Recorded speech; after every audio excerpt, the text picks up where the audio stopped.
A brief moment from 2019 is suddenly back in the spotlight, and this time it's colliding with a far larger storm. A video from a Turning Point USA Student Action Summit in West Palm Beach, Florida, shows U.S. President Donald Trump on stage with a young woman identified as Laura Sheik, a former North Carolina State University student. Sheik had been recognized during Trump's speech on December 21, 2019, after voicing her support for him amid the impeachment battle and student activism debates. In the clip, Trump is seen taking her by the hand, pulling her closer, and appearing to lean in for a kiss. The moment lasts only seconds, but it has now gone viral, shared widely across social media platforms. The renewed attention is not happening in isolation. The clip is resurfacing amid intense scrutiny surrounding the newly released Epstein files, which have triggered a political and media firestorm. Users on X reacted with disbelief and outrage, calling the clip creepy and uncomfortable, while others mocked its circulation amid the Epstein files storm, sparking heated debate over Trump's conduct and the video's broader political implications. According to a New York Times analysis, the latest tranche of Justice Department documents contains more than 38,000 references to Donald Trump across over 5,300 files, a number that has drawn comparisons online for its sheer scale. However, the report also reports that many of those references appear in news articles, publicly available materials, and third-party documents that passed through Jeffrey Epstein's email inbox. Crucially, the paper says the files do not include direct communications between Trump and Epstein, and only a small number date back to the early 2000s when the two were known to be socially acquainted. The Trump administration has forcefully pushed back against speculation. Deputy Attorney General Todd Blanche said the Justice Department reviewed sexual misconduct allegations involving Epstein and President Trump and found no credible evidence warranting further investigation. Still, the optics are fueling online debate, as the Epstein documents reignite uncomfortable questions about power, proximity, and accountability. Moments like the 2019 Turning Point USA clip are being replayed and reinterpreted, not as isolated incidents, but as part of a broader narrative unfolding in real time. Explosive allegations against President Donald Trump are resurfacing.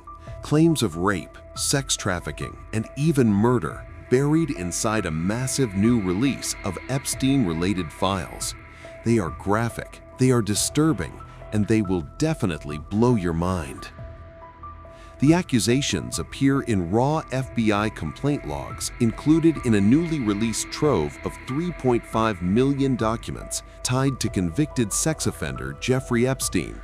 These entries are not findings, not charges, and not conclusions, but tips submitted to law enforcement, some secondhand, many unverifiable, and all explicitly flagged as unproven. Deputy Attorney General Todd Blanche announced the document release Friday, saying it was part of compliance with the Epstein Transparency Act after criticism that the administration failed to meet a congressional deadline. Almost immediately, attention zeroed in on complaints that mentioned Trump, a former acquaintance of Epstein. One complaint alleges a teenage girl was forced to perform a sexual act on Trump decades ago. Another claims Trump paid for sex acts and was present when a newborn child was murdered. Others describe supposed calendar girls' parties at Mar-a-Lago involving children, genital examinations, and prominent public figures. Blanche has been unequivocal. He says the White House had no involvement in deciding what documents were released, and that a review of the Epstein files found no evidence of criminal conduct by the president. Trump has repeatedly denied wrongdoing and has said he cut ties with Epstein long before Epstein's first arrest. The FBI documents themselves include cautionary notes stating that some allegations came secondhand and that investigators were often unable to verify claims or even make contact with complainants. In several cases, follow-ups were logged as no contact made. Still, the impact was immediate. Shortly after publication, complaints mentioning Trump were removed from the Department of Justice website, replaced with "page not found" notices, even as copies circulated widely on social media. Journalists, including CNN's Jake Tapper, publicly noted the sudden removal. The file dump also includes unverified claims involving other powerful figures. In one draft email written by Epstein to himself, he alleges Bill Gates asked him to delete communications related to an alleged sexually transmitted disease, another claim never substantiated and never charged. The Epstein files once again expose the chaos of an investigation that attracted thousands of tips, some credible, many not, and the danger of conflating accusation with proof. The Justice Department says transparency is necessary. Today we are producing more than 3 million pages, including more than 2,000 videos and 180,000 images. In total, that means that the department produced approximately 3.5 million pages in compliance with the Act.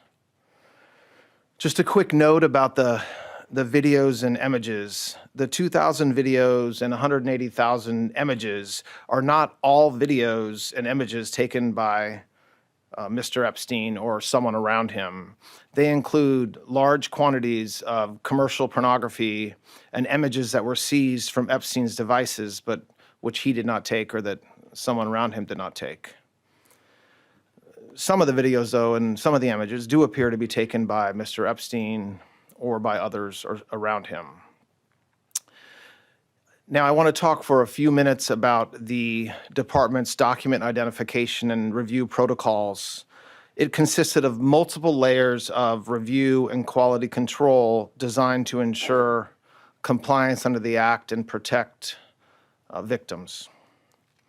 On top of the review protocols that the department had in place, the United States Attorney's Office for the Southern District of New York employed an additional review protocol to ensure compliance with a court order requiring United States Attorney Jay Clayton to certify that with respect to certain materials, a large quantity of the materials, a rigorous process was undertaken to protect victims against any clearly unwarranted invasion of their personal privacy. The categories of documents withheld include those permitted under the Act to be withheld: files that contain personally identifiable information of victims or victims' personal and medical files, and similar files, the disclosure of which would constitute a clearly unwarranted invasion of personal privacy. Any depiction of CSAM or child pornography was obviously excluded. Anything that would jeopardize an active federal investigation. And finally, anything that depicts or contain images of death, physical abuse, or injury, also not produced.